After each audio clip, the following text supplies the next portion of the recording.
Hi mummies and daddies, welcome to baby care.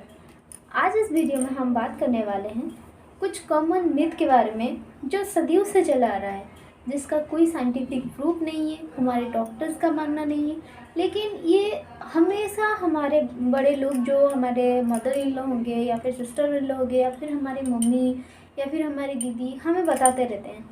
लेकिन इसमें doctors भरोसा नहीं करते हैं और कहीं ना कहीं ये एक मिथ होकर रह गया है, इसका कोई प्रूफ भी नहीं है। लेकिन हमेशा ये समाज के पर्सपेक्टिव से चला आ रहा है।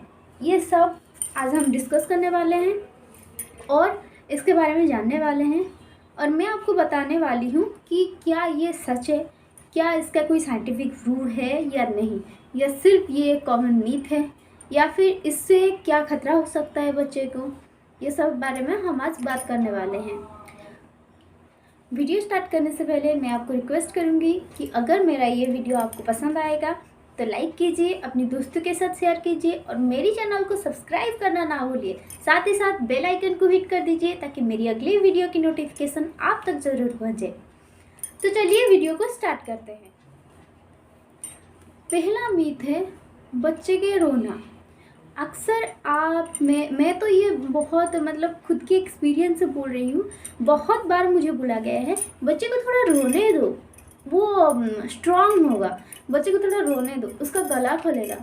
लेकिन मैं आपको बता दूँ, अगर ऐसा होता तो डॉक्टर्स जब हम डिस्चार्ज होके घर पे आते हैं तो डॉक्टर तो बोल देते हैं ना कि अरे बच्चे को दिन में इतनी बार रोने देना, दिन में इतनी घंटा रोने देना। लेकिन ऐसा कुछ नहीं होता है, ये सिर्फ एक मिथ होता है। बच्चे रोते कब है? जब उन्हें कुछ चाहिए, जब बच्चे को भूख लगी हो, या फिर उनका डायपर चेंज का टाइम हो गया हो, या फिर उनको कुछ और चाहिए होगा, वो या फिर वो उठ के थोड़ा घूमना चाहते हो। क्योंकि आप भी देखो, लेटे लेटे अगर आपको कुछ आप कितनी देर तक लेट सकते हो? आपको तो कभी ना कभी उठने का मन होगा, बच्चे को भी वैसा ही हो रहा होगा। या फिर कभी कभी ऐसा होता है कि छोटे छोटे चींटी एंड वगैरह उनको हिट करते हैं, या फिर ऐसा भी हो सकता है वो थोड़ा आपसे बात करना चाहते होंगे। क्योंकि सदियों से ये चला आ रहा है कि बच्चे को रोने दो, रोने से उनका गला खोलता है, रोने से वो स्ट्रांग बनते हैं। ऐसा कुछ नहीं होता, ये सिर्फ और सिर्फ एक मिथ है। आप अपने डॉक्टर्स को पूछिएगा। हाँ, इसीलिए बोलते हैं, हमारे जो भी बड़े बुजुर्ग हैं वो इसलिए बोलते हैं क्योंकि जब बच्चा पैदा होता है तब रोता है, तो वो रोना और ये रोना बहुत ही अलग है। वो रोना, एक डॉक्टर का मानना है, वो रोने से ही हमें पता चलता है कि हमारा बच्चा स्वस्थ है, हमारा बच्चा ठीक है। लेकिन बाद में आप ये नहीं कहोगे कि बच्चे को हमेशा रोने दो, उसको थोड़ा रोने दो, उसको गला खुलेगा। ऐसा कुछ नहीं होता है। रोना बच्चे की एक कम्युनिकेशन की मीडियम है, वो बात नहीं कर सकते हैं। रोने से ही वो हमसे कम्युनिकेट कर रहे हैं, हमसे कुछ बोल रहे हैं। जो हमारा ड्यूटी बनता है कि अपनी नन्ही सी जान की तरफ ध्यान दे, उनको अटेंशन दे, उनकी बात को समझे। आप अपने बच्चे को समझे वो क्यों रो रहा है, ना कि वैसा ही छोड़ दो, उनको रोने दो, उनका गला खोलेगा। उनके साथ टाइम स्पेंड करो। वो अगर रो रहा है तो उनको देखो, ऑब्जर्व करो कि उसको कुछ चाहिए, डायपर चेंज चाहिए या फिर कुछ और चाहिए, या फिर बच्चा थोड़ा उठना चाह रहा है। जो भी पेरेंट्स है, जो भी केयर टेकर है, उनको ये ध्यान देना होगा कि बच्चा क्यों रो रहा है। आप अपने बच्चे को ऑब्जर्व करोगे तो आपको पता चलेगा वो क्यों रो रहा है। अगर आप उसके नीड को सेटिस्फाई करोगे तो वो नहीं रोएगा, वो चुपचाप सो जाएगा या फिर खेलेगा। बच्चे की नींद पूरी हो जाने से वो आराम से खेलता है, वो रोता नहीं है। रोना एक कम्युनिकेशन की मीडियम होता है। जैसे हम बात करते हैं, हम कम्युनिकेट कैसे करते हैं? बात करके। हमारे पास वर्ड्स है, हम बात करके कम्युनिकेट करते हैं। लेकिन बच्चे बात नहीं कर पाते हैं, इसीलिए वो रो के कम्युनिकेट करते हैं। तो मैं आपको यही बताऊंगी कि जब आप इस पे भरोसा मत कीजिए। मैं पर्सनली इस पे भरोसा नहीं करती हूँ। जब भी मेरे बच्चा रोता है, मैं या फिर मेरे हस्बैंड उसको अटेंशन देते हैं, या फिर घर में जो भी होंगे उसके ग्रैंडफादर उसको अटेंशन देते हैं। तो मैं आपको यही बताऊंगी कि जब आपके बच्चा रो रहा है तब आप उसे अटेंशन दीजिए, उसे समझिए, उसे ऑब्जर्व कीजिए कि उसका क्या नीड है, उसको फुलफिल कीजिए, ना कि बच्चे को रोने दीजिए। आप अगर अपने बच्चे को प्यार करते हो तो अपनी नन्ही सी जान को आप रोने नहीं दे सकते। बस ये था पहला मिथ, जिस पे भरोसा करना ना भरोसा करना आपकी मानना है। मैं मानती हूँ कि ये सिर्फ एक मिथ है। मैं तो अपने बच्चे को कभी ज़्यादा देर तक रोने नहीं देती हूँ। मैं हमेशा उसको जो भी उसका नीड है उसको फुलफिल करने की कोशिश करती हूँ। अब चलिए सेकेंड मिथ के बारे में। तो सेकेंड मिथ क्या है? बच्चे की आँख, कान और नाक में थोड़ा मदर मिल्क डाल दो, आँख, कान और नाक क्लीन होगा। ये अगेन एक कम्प्लीटली मिथ है। आप अपने डॉक्टर को पूछिएगा, मैंने भी पूछा था। आप देखना, अगर आपके कान पे तेल डाल दिया जाए तो आपको कैसा महसूस होगा? जो डस्ट पार्टिकल है वो चिपक जाता है, ना कि क्लीन होता है। वैसे ही मदर मिल्क कुछ बुरा नहीं है, लेकिन आँखों में, नाक में या फिर कान में डालने का ऐसा कोई साइंटिफिक रीज़न भी नहीं है। डॉक्टर्स तो बिल्कुल रेकमेंड ये नहीं करते हैं। जब भी आप अपना डॉक्टर के पास जाओगे, एक बार उनको ये बात ज़रूर पूछ लेना। अगर आपकी नन्ही सी जान है, छोटा सा बेबी है, तो एक बार ज़रूर पूछ लेना। वो ये ज़रूर बताएंगे कि ये एक मिथ है। जो हम बड़े लोग हैं उनको हम डिसरेस्पेक्ट नहीं कर रहे हैं, हम सबका रेस्पेक्ट करते हैं। लेकिन जो मिथ है वो मिथ है, जो साइंटिफिकली प्रूव नहीं है वो हम भरोसा नहीं करते हैं। कभी कभी ऐसा होता है जो साइंटिफिकली प्रूव नहीं है, कभी कभी वो काम करता है, लेकिन ज़रूरी नहीं है कि हर मिथ को आप भरोसा करो।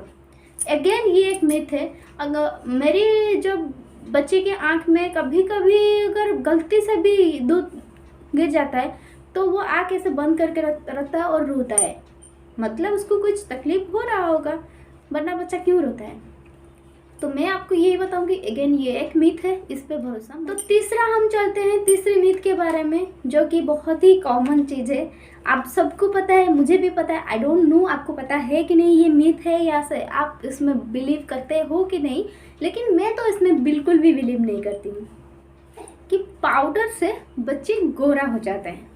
ये अगेन एक मिथ है। अगर पाउडर से बच्चे गोरा हो सकते हैं तो पाउडर से सब लोग तो गोरा हो सकते हैं ना, काले लोग भी गोरा हो सकते हैं। हाँ, हम इन्फेक्शन फ्री रखने के लिए कैंडिड का पाउडर यूज़ करते हैं, जो कि ठीक है, कभी कभी ठीक है, कभी कभी ठीक भी नहीं है, क्योंकि ज़्यादा पाउडर यूज़ करने से डस्ट पार्टिकल बच्चे के सांस के नली में जम जाता है। और शुरुआती महीने में ये प्रॉब्लम नहीं होता है, लेकिन धीरे धीरे जब बच्चा बड़ा होता है, जब आप ज़्यादा वो चीज़ हो जाता है, तब उसको प्रॉब्लम हो सकती है। तो आप पाउडर भी यूज़ करते हो तो ठीक है, लेकिन थोड़ा सावधानी से करना। पाउडर यूज़ करने का तरीका भी मेरी वीडियो में है, आप देख लीजिएगा। तो हम बात करते हैं इस मिथ के बारे में कि पाउडर यूज़ करने से बच्चा गोरा हो जाता है। ऐसा कुछ नहीं होता। पाउडर यूज़ करने से बच्चा, मतलब उस टाइम शायद गोरा दिख रहा होगा, लेकिन नेचुरली गोरा नहीं होता। पाउडर के बारे में मैं एक और बात बताऊंगी। अगर आपकी बेबी बॉय है तो आप उसके प्राइवेट पार्ट में जब पाउडर लगा रहे हो तो उसके जो सुसु का घर है उसको थोड़ा उठा के लगाना, उसके अंदर नहीं जाना चाहिए। अगर आपकी बेबी गर्ल है तो आपको बहुत सावधानी बरतनी पड़ेगी। उसके प्राइवेट पार्ट में आप बिल्कुल भी पाउडर मत लगाइए, क्योंकि मेरे रिसर्च से मुझे जितना पता चला, उस दिन मैं देख रही थी, बेबी गर्ल जो होते हैं उनके प्राइवेट पार्ट में अगर पाउडर आप रेगुलरली डालते हो, रेगुलरली पाउडर की कंटैक्ट में वो प्राइवेट पार्ट आता है, तो उसको कैंसर होने के चांसेस है, जो कि एक डॉक्टर्स बता रहे थे। मेरी रिसर्च से मुझे पता चला, क्योंकि मेरी एक छोटा बच्चा है, हमेशा मैं बच्चों के बारे में रिसर्च करते रहती हूँ। तो मुझे जो भी चीज़ पता चलता है मैं आप लोगों के साथ शेयर करती हूँ, ताकि मेरी जो मदद हो रही है रिसर्च से, मेरी वीडियो से, आप सबको वो मदद मिले। तो ये था तीसरा मिथ। अब चलते हैं हम चौथा मिथ के बारे में। तो जो हम बात छोटे बच्चे में कमॉन होता है, तो चलिए उसके बारे में बात करते हैं। तो चौथा मिथ ये है कि काजल लगाने से बच्चे की आँख बड़े होते हैं। ये अगेन एक मिथ है। हाँ, हम मतलब कुछ मदर्स ऐसा बिलीव करते हैं, बहुत कुछ इंडिया में तो ये चला आ रहा है कि बच्चे को काला टीका लगा लो, नज़र ना लगेगा, मतलब नज़र से हटाने के लिए काला टीका लगाते हैं। मुझे नहीं पता इसका रीज़न क्या है, बड़े लोग बिलीव करते हैं। और कहीं ना कहीं मैं भी अपने बच्चे को टीका लगाती हूँ, क्योंकि टीका लगाने से बच्चा अच्छा दिखता है, लेकिन नेचुरली उसका आँखें बड़े नहीं हो जाते। जब हम काजल लगाते हैं हमारे आँख बड़े दिखता है, लेकिन आँख नेचुरली बड़ा नहीं होता। ऐसा हो सकता है काजल लगाने से, बच्चे की आँख में काजल लगाने से आँख में इन्फेक्शन फैलने के चांसेस बहुत ज़्यादा होते हैं, जो डॉक्टर के मानना है। आँख में इन्फेक्शन बहुत जल्दी होता है काजल के थ्रू। आप टीका लगा सकते हो, मैं भी अपने बच्चे को टीका लगाती हूँ, मुझे तो ये कोई इशू नहीं लगता काजल का टीका लगाने में। लेकिन बच्चे की आंखों में काजल लगाना ये मुझे ठीक नहीं लगता। बाकी आपका मर्जी है, आप मानो या ना मानो, लेकिन मेरी मानना यही है, बच्चे की आंखों में काजल नहीं लगाना चाहिए। पांचवा मिथ के बारे में, जो कि छोटे बच्चे के डायपर के बारे में है। अक्सर बोलते हैं कि डायपर के बारे में बहुत सारी बातें हैं कि बोलते हैं कि छोटे बच्चे को डायपर नहीं पहनाना चाहिए। छोटे बच्चे को डायपर पहनाने से उनका कमर पतला हो जाता है। डायपर पहनाने से उनका जो बेबी बॉय का जो सुसु का घर है वो छोटा हो जाता है। लेकिन डॉक्टर ये नहीं मानते। इस बारे में मैंने भी रिसर्च किया था, ऐसा कोई बात नहीं है। छोटे बच्चे को डायपर पहनाना इसलिए चाहिए क्योंकि जो जो प्रेग्नेंट लेडी होती है उनकी डिलीवरी के बाद 40 दिन में उनकी रिकवरी पीरियड होता है। जो चीज़ मुझे अपनी रिसर्च से पता चली ये यही है कि जो मदर होते हैं 40 डेज में उनकी बॉडी का रिकवरी होता है। उस टाइम अगर आप बच्चे को डायपर नहीं पहनाओगे तो माँ के लिए बार बार उठ के जो आप क्लॉथ नापी पहनाओगे तो माँ अपनी बार बार उठ के वो क्लॉथ नापी चेंज करेगा, वो फिर रेस्ट नहीं ले पाएगा, उसके बॉडी का जो रिकवरी है वो ठीक से नहीं हो पाएगा। तो ये तो एक था वजह है जो बच्चे को डायपर पहनाना चाहिए। और सेकेंड वजह ये है कि बच्चे की नींद खराब नहीं होगी। शुरुआती महीने में बच्चे बहुत ज़्यादा सोते हैं और सोना उनके लिए ठीक है। मेरा बच्चा तो 20 घंटे सोता था, 22 घंटे सोता था, तो सोना उनके लिए ठीक है। उन बीच बीच में उनका नींद डिस्टर्ब ना हो इसलिए आप डायपर पहनाइए, कोई प्रॉब्लम नहीं। डॉक्टर्स भी बोलते हैं डायपर पहनाने के लिए, लेकिन हाँ ये आप ध्यान रखिए कि हाइजीन मेंटेन करना है। बच्चे को जब आप डायपर पहनाते हो आप 3 घंटे में एक डायपर चेंज करो, आप अपने हिसाब से चेंज करो। 2 घंटे में, 3 घंटे में, 4 घंटे में आप अपना डायपर चेंज करो। एक कंपनी की डायपर बार बार यूज मत करो। डायपर का कंपनी भी चेंज करो, कभी हगीज का, कभी पैम्पर्स का, कभी किसी और का, ऐसा चेंज करके लगाओ। अब हमेशा अलग अलग कंपनी की डायपर यूज़ करो। और हाँ, डायपर यूज़ करने के बाद आप एक डायपर रस क्रीम यूज़ करो। आप डायपर रस क्रीम यूज़ करो या फिर पाउडर, कैंडिड का पाउडर यूज़ कर सकते हो, लेकिन प्रॉपर हाइजीन मेंटेन करके आप अपने बच्चे को डायपर में रख सकते हो। शुरुआती महीने में डायपर में रखना इसीलिए ज़रूरी है क्योंकि जो पहला महीने का 40 दिन है, जो डिलीवरी से 40 दिन तक होता है, वो प्रेग्नेंट लेडी, जो डिलीवरी लेडी है, उनके लिए रिकवरी पीरियड होता है, उनके लिए इजी हो जाता है। हाँ, रूरल एरिया में ये बच्चे मतलब लोग बिलीव नहीं करते हैं कि क्लॉथ नापी में रखो, बच्चे को खोला रखो, या फिर डायपर से बच्चे को कमर जो पतला हो जाता है, जो उनका कमर है, ऐसा कुछ नहीं होता। डायपर से अगर कमर पतला हो जाता है तो दुनिया में बहुत सारे बच्चे का कमर पतला ही होता है, बड़ा नहीं होगा। तो जितना ज़रूरी है उतना बिलीव करो। किसी को डिसरेस्पेक्ट करना मेरा काम नहीं है, मैं ये नहीं चाहती हूँ, लेकिन जो मिथ है मैं इसी बारे में आपको अवेयर करना चाहती हूँ ताकि आपकी जो मदरहुड जर्नी है वो ब्यूटीफुल रहे और आप एंजॉय करो उस जर्नी को फुल्ली अपनी बेबी के साथ। आप एंजॉय करो, ना कि आप डिप्रेशन में चले जाओगे। उसके बाद एक और मिथ है जो बोलते हैं कि पहला मंथ बच्चे को पुराने कपड़ा पहनाना है। ये अगेन एक मिथ है, इसका कोई भी साइंटिफिक लॉजिक नहीं है। मैंने जब इसको रिसर्च किया मुझे ऐसा कुछ भी नहीं मिला जिसके वजह से मैं इस पर बिलीव कर सकूं। हाँ, ये बहुत सारे लोग इसके ऊपर बिलीव करना छोड़ दिए हैं। अभी बहुत सारे लोग मैं देख रही हूँ कि नए कपड़े पहनाते हैं, लेकिन कभी ना कभी रूरल एरिया में ये बात अभी तक है कि बच्चे को पुराने कपड़े पहनाओ। वो लोग इसीलिए बोलते हैं कि पुराने जो कपड़े होते हैं वो सॉफ्ट होते हैं, जो कपड़े धोने के बाद बहुत सॉफ्ट होते हैं, और बच्चे की स्किन इतना सेंसिटिव है कि उनको सॉफ्ट कपड़ा ही चाहिए। तो आप ऐसे कर सकते हो, नए कपड़ा ले सकते हो, उसको धो के उसको पहना सकते हो। हाँ, यह ज़रूर करना कि जब भी आप अपने बच्चे के लिए, आप न्यूबॉर्न बेबी हो या फिर बड़े बेबी हो, जब भी आप अपने बच्चे के लिए कपड़ा लेते हो पहले उसे वॉश करो फिर उसको यूज़ करवाओ, क्योंकि आजकल कोरोना की टाइम है, बहुत सारे वायरस फैलने के चांसेस हैं। आपको नहीं पता वो किस किस हाथों में लग के आपके पास आ रहा है, तो आपको पहले वॉश कर लेना चाहिए फिर अपने बच्चे को पहनाना चाहिए। तो उसके बाद एक और में हम आपको बताएंगे, वो बहुत इंटरेस्टिंग है। मिरर के सामने बच्चे को ना रखो। अगर बच्चा मिरर देख लेगा तो उसके टीथ नहीं आएंगे, उसके टीथ आने में लेट होगा, या फिर बच्चा मिरर देख लेगा तो उसको पॉटी लग सकता है। इसके बारे में जब मैंने रिसर्च किया तो मुझे कुछ भी नहीं मिला ऐसा। हाँ, ये हो सकता है आप अगर अपने बच्चे के साथ मिरर गेम खेलोगे तो आप और आपका बच्चा बहुत एंजॉय करोगे, क्योंकि वो अपने सामने जब एक और बच्चा देखेगा वो बहुत एक्साइटेड हो जाएगा और बहुत खुश होगा, उसके साथ बात करने लगेगा। ये गेम तो बहुत एक्साइटेड होगा, आप ट्राई करना अपने बच्चे के साथ। अगेन एंड अगेन ये एक मिथ है कि मिरर के सामने अगर आप बच्चे को रखते हो या फिर मिरर बच्चा दिखता है तो टीथ नहीं आएगा। ऐसा कुछ भी नहीं आता। मैंने बहुत सारे मम्मीज़ को पूछा है, उनका जो टीथ है बच्चे का ठीक ठाक टाइम से आ गया है।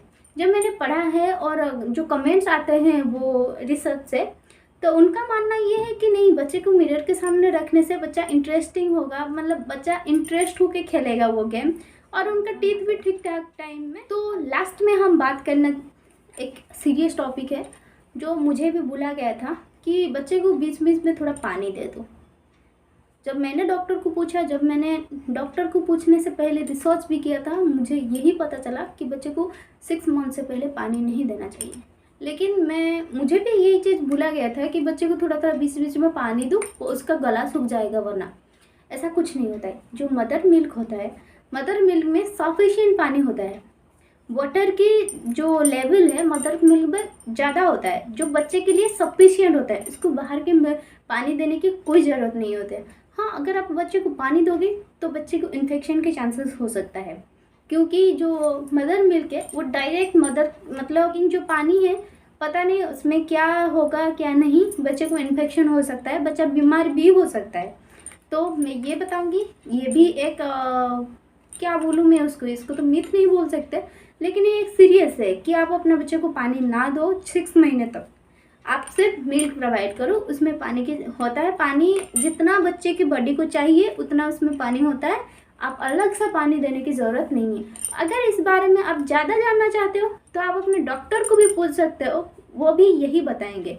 अगर इस बात पे आपको बिलीव नहीं हो रहा है कि ये पानी देना चाहिए क्योंकि बच्चे की गला सूख जाता है, तो आप अपने डॉक्टर को एक बार ज़रूर पूछ लीजिए आपके बच्चे को पानी देने से पहले। वो भी आपको मना ही करेंगे कि बच्चे को पानी नहीं देना चाहिए 6 मंथ से पहले। 6 मंथ के बाद आप दे सकते हो, कोई प्रॉब्लम नहीं है। तो ये था कुछ मिथ और एक सीरियस बात जो मुझे भी भूला गया था, मुझे भी बताया गया था इसे करने के लिए, लेकिन मेरी रिसर्च से मैं हमेशा जो भी अपने बच्चे के लिए करती हूँ उसकी डॉक्टर को पूछती हूँ, उसके बाद मैं अपने बच्चे के लिए करती हूँ। आशा करती हूँ कि मेरा ये वीडियो आप लोगों को अच्छा लगा हो, इन्फॉर्मेटिव लगा हो। अगर आपको इसमें कुछ इन्फॉर्मेशन मिला हो तो आप अपने दोस्तों से शेयर कीजिए, ताकि ये इन्फॉर्मेशन सब तक फैले। और ये जो मतलब हमारी सोसाइटी में जो भी मिथ चल रहा है, इससे एक सब लोग अवेयर हो, एक अवेयरनेस सब तक पहुँचे, जो इस मिथ से सब लोग विश्वास करना बंद कर दें और साइंस और डॉक्टर की बातों पे भरोसा करें। Thank you so much.